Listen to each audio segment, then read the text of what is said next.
사무엘상 1장 1절부터 8절까지입니다. 구약성경 사무엘상 1장 1절부터 8절까지 말씀입니다. 우리 한 절씩 교독하겠습니다. 사무엘상 1장 1절부터 8절까지입니다. 1절 먼저 봉독해 드립니다. 에브라임 산지 라마다임 소빔에 에브라임 사람 엘가나라 하는 사람이 있었으니 그는 여로함의 아들이요 엘리후의 손자요 도후의 증손이요 숲의 현손이더라.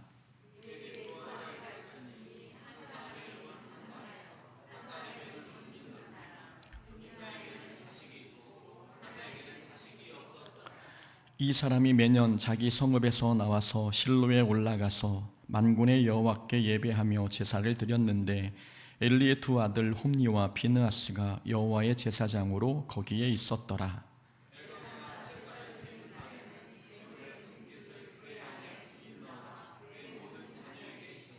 한나에게는 갑절을 주니 이는 그를 사랑함이라. 그러나 여호와께서 그에게 임신하지 못하게 하시니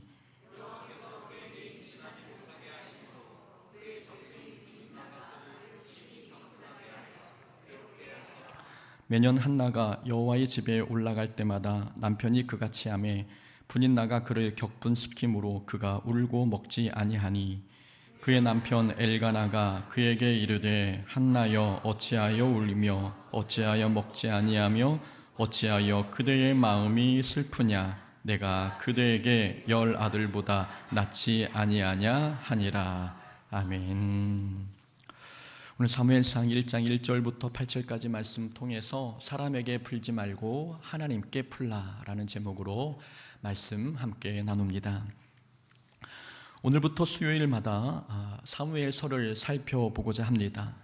이 사무엘상하는 이스라엘이 사사시대에서 왕정시대로 넘어가는 전환기의 역사를 다룹니다. 중심 인물은 사무엘, 사울 그리고 다윗입니다. 사울이 초대 왕으로 선출되기 전까지 이스라엘은 사사가 다스렸습니다.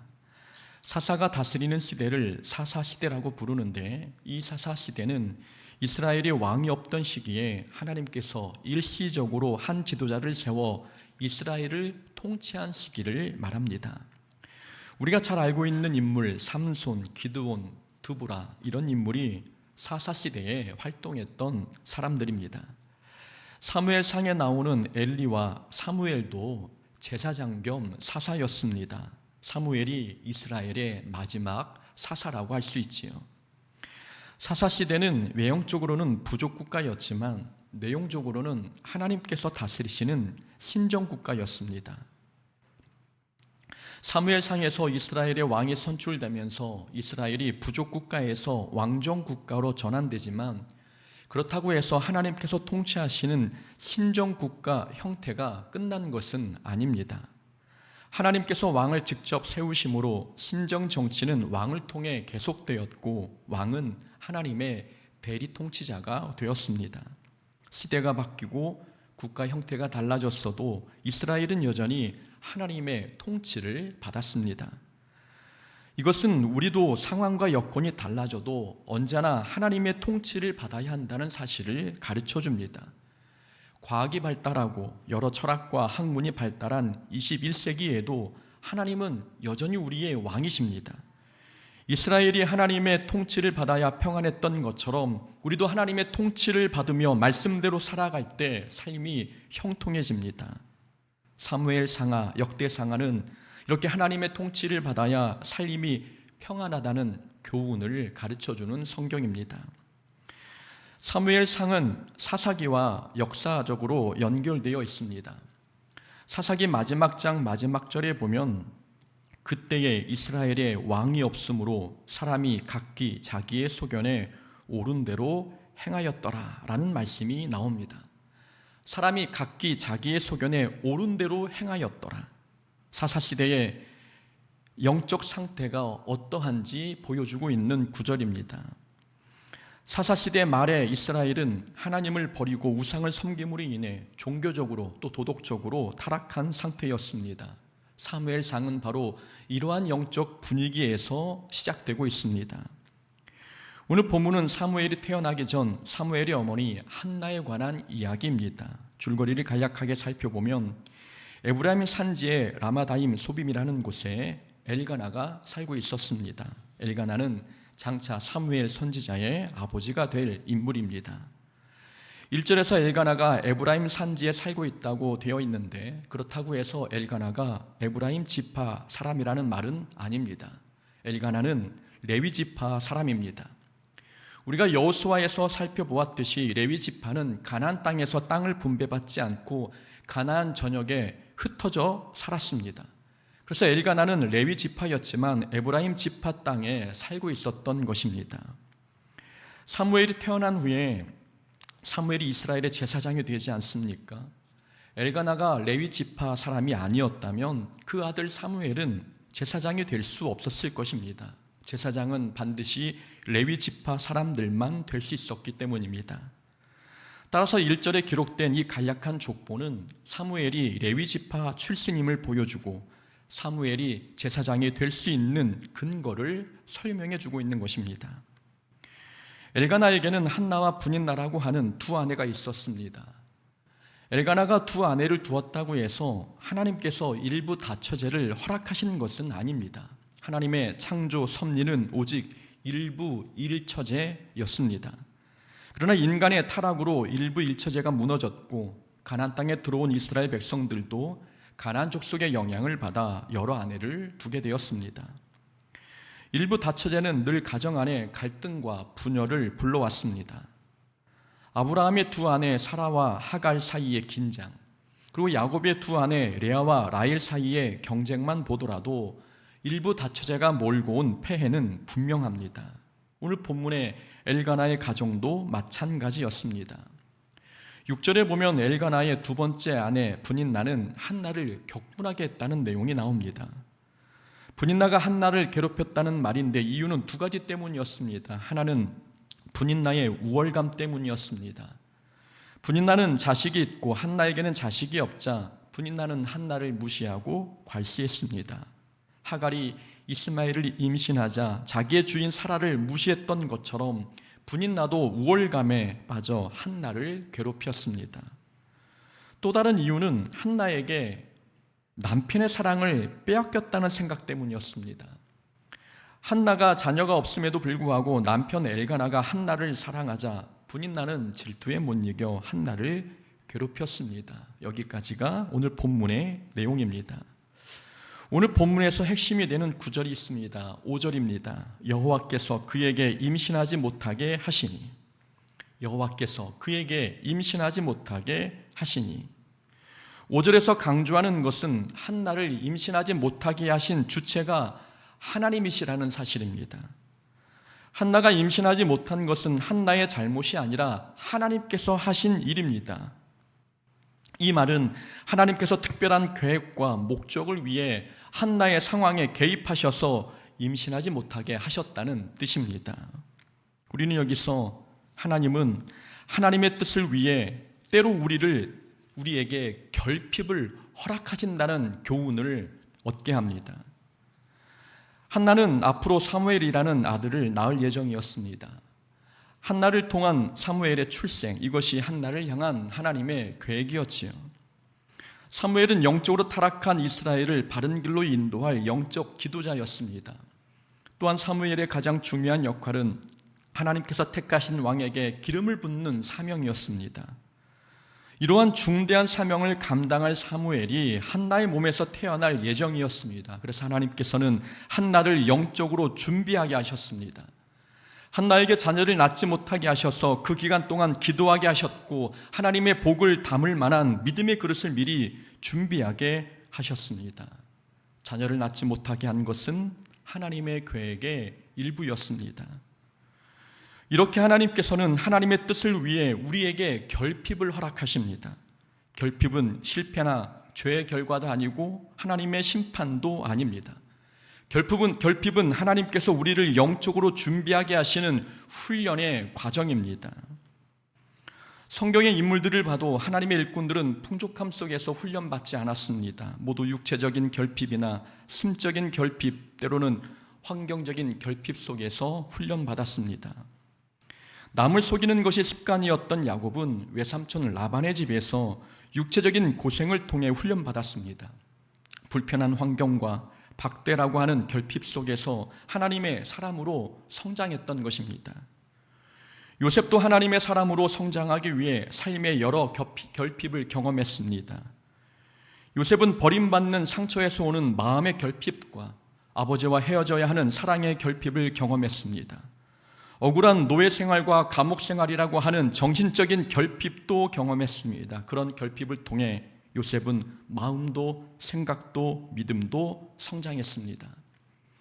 하나님께서 이스라엘 백성을 가나안 땅으로 가기 전에 광야를 거치게 하신 것도 같은 이유에서였습니다. 광야 같은 환경적인 결핍을 통해 믿음이 성장하도록 훈련하기 위함이었습니다. 이렇게 하나님께서는 사람을 훈련하시기 위해, 우리를 하나님의 일꾼으로 만들고 다듬기 위해 결핍을 경험하게 하십니다.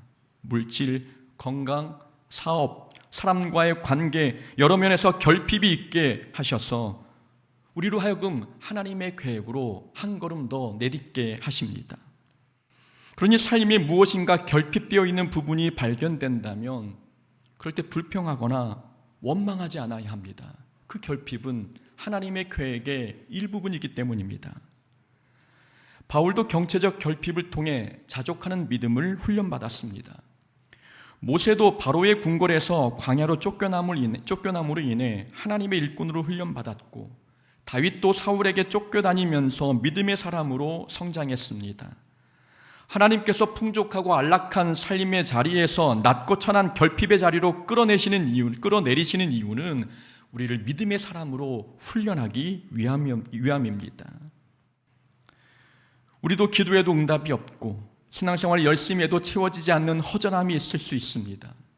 그러나 그것은 실패나 저주가 아니라 하나님께서 우리를 훈련하시는 과정입니다. 결핍의 자리에 은혜를 채워주시기 위해, 또 결핍을 통해 우리를 연단하시기 위해 하나님께서는 우리에게 결핍을 허락하십니다. 그러니 무엇인가 결핍이 있다면 기도해야 합니다. 한나가 자녀가 없자 간절한 마음으로 기도하였던 것처럼 우리도 삶의 자리에서 무엇인가 결핍이 생기고 있다면 더욱더 기도해야 합니다. 불평과 원망은 믿음을 훈련받는데 전혀 도움이 되지 않습니다. 하나님께서 훈련하시려고 결핍을 허락하셨는데 그 안에서 불평만 하고 있다면 그 결핍은 불평만 늘어가는 계기가 될 것입니다. 그러니 무엇인가 있었던 게 없어지고 때로는 많던 게 부족해지며 붙들었던 것이 사라져버린다면 우리는 그런 결핍을 기도 제목으로 바꾸어 하나님께 기도해야 합니다. 결핍은 하나님의 부재가 아니라 하나님의 손길이고, 또 결핍은 죄의 결과가 아니라 하나님의 복을 담기 위한 준비입니다.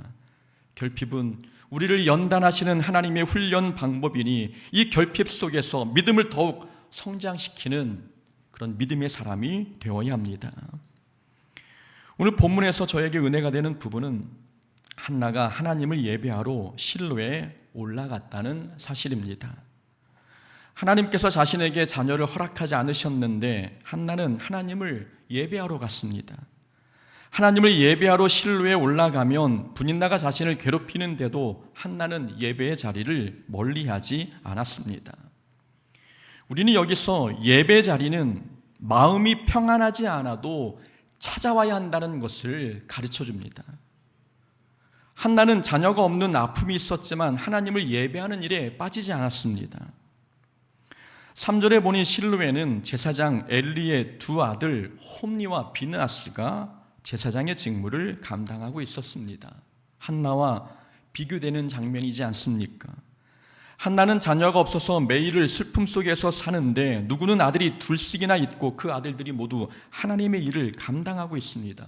그런 모습을 보는 것만으로도 상처가 될 것 같은데 한나는 그런 상황에서도 예배의 자리를 멀리하지 않았습니다. 또한 한나는 예배하는 자리에만 나가면 분인나로부터 괴롭힘을 당했습니다. 남편이 한나에게 2배의 분깃을 줬기 때문입니다. 여기서 말하는 분깃은 제물을 드리고 난 뒤에 그 제물, 곧 음식을 말합니다. 엘가나 가정이 하나님께 드린 이 제사는 화목제였습니다. 화목제는 하나님께 제물을 드리고 나면 그 제물을 함께 나눠 먹어야 합니다. 그때 엘가나는 가장 맛있고 좋은 부위를 한나에게 주었습니다. 그것도 다른 사람들보다 2배의 양을 준 것입니다. 이 일로 인해 한나는 분인나에게 더 많은 괴롭힘을 당하게 됩니다. 한번 생각해 보십시오. 예배당에만 가면 나를 괴롭히는 사람이 있다면 기분이 어떻겠습니까? 한두 번도 아니고 예배에 참석할 때마다 괴롭히는 사람이 있다면 그곳에 가고 싶으시겠습니까? 부목사로 사역했을 때 저도 교회에 가기 싫은 적이 있었습니다. 교회에서 당회만 열면 당회원들이 다투니 그 자리에 앉아 있는 것은 저에게는 가시방석 같았습니다. 한 번은 당회 때 의견이 모아지지 않자 한 안건이 표결에 붙여졌습니다. 손을 들어서 찬반을 표하면 좋은데 담임 목사님께서는 당회원 한 사람 한 사람에게 찬반을 물으셨습니다.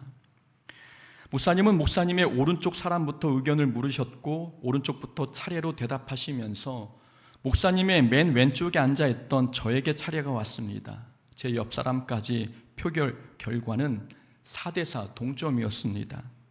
저의 대답에 따라 그 안건이 결정되는 순간이었습니다.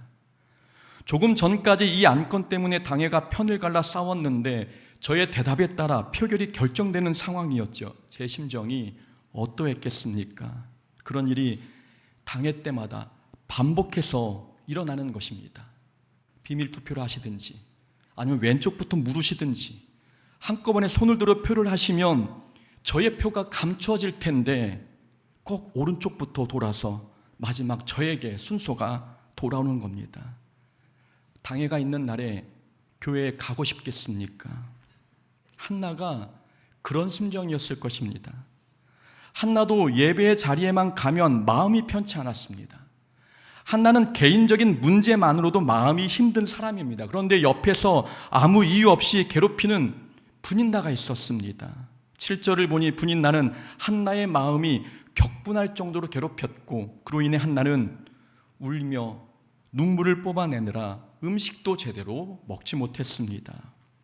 이런 상황인데도 한나는 예배 자리를 놓치지 않았습니다. 이유는 예배는 자기 상황이 좋을 때만, 자기 기분이 좋을 때만 드리는 게 아니라 피조물이 조물주 하나님께 드려야 할 마땅한 경배였기 때문입니다.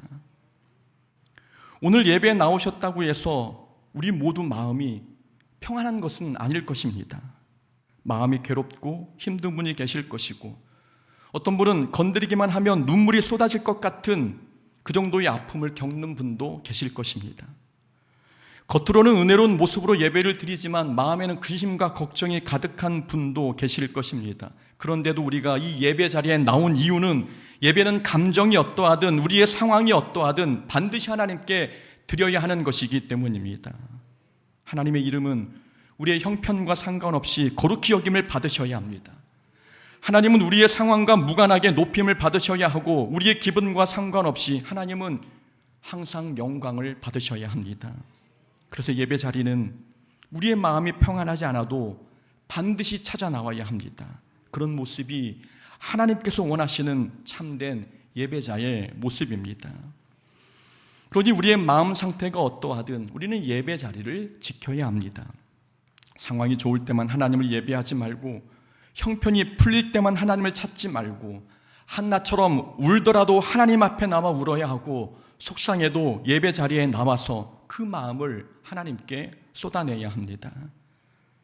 우리가 마음 상태가 어떠하든 하나님께 나와 예배하면 하나님은 우리에게 갑절의 은혜를 부어주십니다.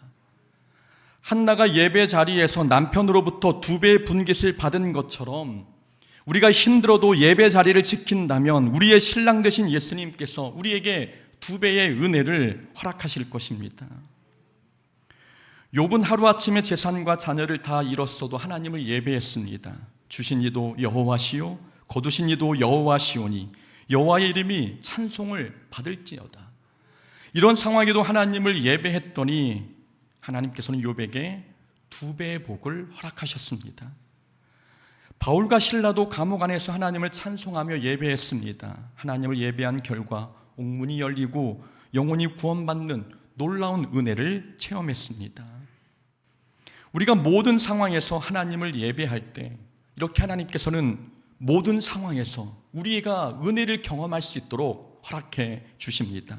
하나님을 예배하는 일은 우리의 감정에 달려있는 것이 아니라 우리 믿음에 달려있는 것이고, 어떤 상황에서도 반드시 하나님은 예배해야 하는 것입니다. 오늘 본문에서는 분인나와 한나의 행동이 대조가 되고 있습니다. 한나와 분인나 두 사람은 내용은 다르지만 두 사람 모두 마음 상한 일이 있었습니다. 한나는 자녀를 낳지 못하는 일과 분인나의 괴롭힘 때문에 마음이 상했고, 분인나는 남편이 자기보다 한나를 더 사랑하는 것 때문에 마음이 상했습니다. 남편의 차별은 아내인 분인나에게도 큰 상처였습니다. 두 사람 모두 마음이 상했지만 중요한 것은 마음이 상했을 때 그 마음을 누구에게 풀었느냐입니다. 한나는 기도했지만 분인나는 한나에게 풀었습니다. 두 사람 모두 마음이 상했지만 상한 마음을 푸는 방식은 서로 반대였습니다. 마음이 상할 때 그 마음을 사람에게 풀지 말고 하나님께 풀어야 함을 우리에게 가르쳐주고 있는 본문입니다. 우리 인생에도 마음이 상하는 순간들이 찾아올 때가 있습니다. 다른 사람은 신앙이 별로 좋지 않은 것 같은데도 승승장구하고 나는 믿음 생활을 열심히 하는데도 인생이 꼬일 때가 있습니다. 그때 마음이 상합니다. 누구는 남을 괴롭히며 살아도 자녀가 잘 되는데 나는 기도 열심히 하며 살아도 자녀 문제가 해결되지 않을 때가 있습니다. 이럴 때도 시험에 듭니다.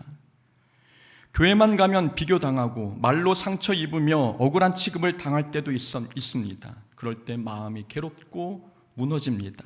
하루라도 마음이 평안하면 좋을 텐데 바람잘 날 없는 것이 우리 인생일 때가 많습니다. 그럴 때 우리는 상한 마음을 사람에게 풀지 말고 하나님께 풀어야 합니다. 믿음의 좋고 나쁨은 감정이 상하느냐 안 상하느냐로 결정하지 않습니다. 그 상한 마음을 어떻게 푸느냐, 그걸 보면 그 사람의 믿음이 보입니다. 믿음이 좋은 사람도 마음이 상할 수 있습니다. 믿음이 아무리 좋아도 상처받을 수 있고 마음이 아파 울 수도 있습니다. 그러나 믿음 좋은 사람은 상한 마음을 사람에게 풀지 않습니다. 기도로 하나님께 풉니다. 믿음의 사람은 전능하신 하나님께서 마음의 문제를 해결해 주실 것을 믿기 때문입니다. 상한 마음을 사람에게 푸는 사람은 문제를 해결하려는 게 목적이 아니라 감정을 해소하는 게 목적입니다. 내가 이만큼 힘드니 너도 당해봐라. 이런 심리가 작동하기에 감정을 사람에게 쏟아붓습니다. 분인나가 한나를 괴롭힌 이유를 생각해 보십시오. 엘가나가 한나를 더 많이 사랑한 것은 한나의 잘못이 아닙니다. 분인나가 차별의 문제를 해결받고 싶었다면 엘가나를 찾아가야 했습니다. 그러나 분인나는 문제를 해결하는 게 목적이 아니라 자기의 화남과 힘든 것을 보여주는 게 목적이었습니다. 그러니 엘가나를 찾아가기보다 한나를 괴롭혔습니다. 내가 너 때문에 이만큼 힘드니 너도 느껴보라는 것입니다. 하지만 한나는 하나님께 기도했습니다. 한나가 사람에게 상한 감정을 풀려고 했다면 분인나에게 안갚음했을 것입니다. 또는 남편 엘가나를 찾아가 바가지를 긁었을 것입니다. 맛있는 음식을 주려면 아무도 모르게 주지 왜 다 보는 데서 나에게만 특별히 대우해서 힘들게 하냐고 따졌을 것입니다. 그러나 한나는 사람의 감정을 풀지 않고 문제를 해결하기 위해 하나님께 기도했습니다. 한나의 목적은 감정을 푸는 게 아니라 문제를 해결받는 것이었습니다. 그러니 사람에게 풀지 않고 하나님께 기도했던 것입니다. 기도의 결과가 어떠했습니까? 1장 18절에 보면 한나가 먹고 얼굴에 다시는 근심빛이 없더라. 얼굴에 다시는 근심빛이 없더라. 기도했더니 하나님께서 그 상한 마음을 해결해 주신 것입니다. 놀랍지 않습니까? 한나의 상황은 여전히 달라지지 않았습니다. 아직 자녀는 태어나지 않았고 분인나도 아직 옆에 존재하고 있었습니다. 그러나 한나의 마음은 음식을 먹을 수 있을 만큼 평안해졌습니다. 기도했더니 하나님께서 상한 마음을 평안한 마음으로 해결해 주신 것입니다. 이것이 기도하는 자에게 주어지는 은혜입니다. 우리는 마음이 상할 때 사람에게 풀고 있습니까? 아니면 하나님께 기도로 풀고 있습니까? 마음이 상할 때 우리의 목적은 감정을 해소하는 것입니까? 아니면 문제를 해결받는 것입니까? 문제를 해결받고 싶다면 상한 감정을 사람에게 풀지 않아야 합니다. 상한 마음을 사람에게 풀면 마음이 가벼워질 것 같지만 그렇지 않습니다. 마음은 더 무거워지고 후회의 감정만 밀려오게 됩니다. 사람은 절대 우리의 문제를 해결해 주지 못합니다. 마음을 상하게 한 문제를 근본적으로 해결해 주시는 분은 오직 전능하신 하나님뿐이십니다. 엘가나가 한나에게 2배의 분깃을 줬을 때 한나의 마음이 기뻤습니까? 아니었습니다. 한나는 여전히 슬펐습니다. 사람은 상한 마음을 해결해 주지 못함을 보여주고 있는 장면입니다. 그러니 누군가 내 마음을 상하게 해도 사람에게 그 감정을 풀지 말고 하나님께 기도해야 합니다. 전지하신 하나님은 우리의 상황이 어떠한지, 우리 마음이 어떤 상태인지 다 알고 계십니다. 다 아시고 가장 좋은 해결책이 무엇인지도 알고 계십니다. 다윗도 사람에게 배신과 억울한 일을 많이 당했습니다. 그러나 다윗은 사람에게 자기 감정을 호소하지 않았습니다. 백성들아, 시시로 그를 의지하고 그의 앞에 마음을 토하라. 하나님은 우리의 피난처시로다. 다윗의 시편입니다. 하나님을 의지하고 하나님 앞에 마음을 토하라고 가르치고 있습니다. 다윗은 경험을 통해서 이 상한 마음을 어디에서 풀어야 하는지를 알고 있는 것입니다. 사람에게 풀 것이 아니라 하나님께 기도로 마음을 토할 때 우리의 피난처 되신 하나님께서 문제를 해결해 주실 것을 다윗은 경험을 통해 깨달았던 것입니다. 가인은 자기의 상한 마음을 아벨에게 풀었습니다. 사울은 질투의 감정을 다윗에게 풀어버렸고 요셉의 형들은 차별받은 상한 마음을 요셉에게 풀었습니다. 그렇게 사람에게 상한 감정을 풀어서 좋은 결과를 얻은 사람이 있었습니까? 상한 감정을 사람에게 풀다가 모두 더 큰 죄를 짓고 말았습니다. 상한 마음을 사람에게 풀면 우리는 죄를 짓게 될 수도 있습니다. 그러나 하나님께 마음을 풀면 우리 마음의 회복의 역사가 일어납니다. 문제가 해결되는 것입니다. 마음이 상할 때 하나님께 기도함으로 푼다면 하나님은 반드시 우리 기도에 응답해 주실 것입니다. 믿음이 좋은 사람에게도 마음 상한 일은 발생합니다. 한나처럼 믿음이 좋아도 가정에 불화가 있을 수 있고 누군가로부터 미움을 받을 수도 있습니다. 하지만 믿음의 사람이 당하는 고난은 하나님과 무관한 고난이 아닙니다. 하나님께서 뜻과 계획이 있으셔서 우리를 잠시 동안 고난 속에 두시는 것입니다. 하나님께서 사무엘을 주시기 위해 한나를 고난 속에 두시는 것처럼 우리에게도 좋은 선물을 주시기 위해 잠깐 동안 환난 속에 두십니다. 그러니 그런 인생의 고난, 인생의 결핍이 찾아왔을 때 낙심하지 말고 예배 자리를 지켜야 합니다. 사람에게 감정을 풀지 말고 하나님께 더 간절히 기도하며 기도의 깊이를 더해가야 합니다. 우리가 예배 자리를 지키고 기도를 포기하지 않을 때 하나님께서는 놀라운 응답을 우리를 위해 준비하실 것입니다. 마음이 상할 때마다 하나님을 더 열심히 찾는 하나님의 자녀 되기를 주의 이름으로 축원합니다. 아멘.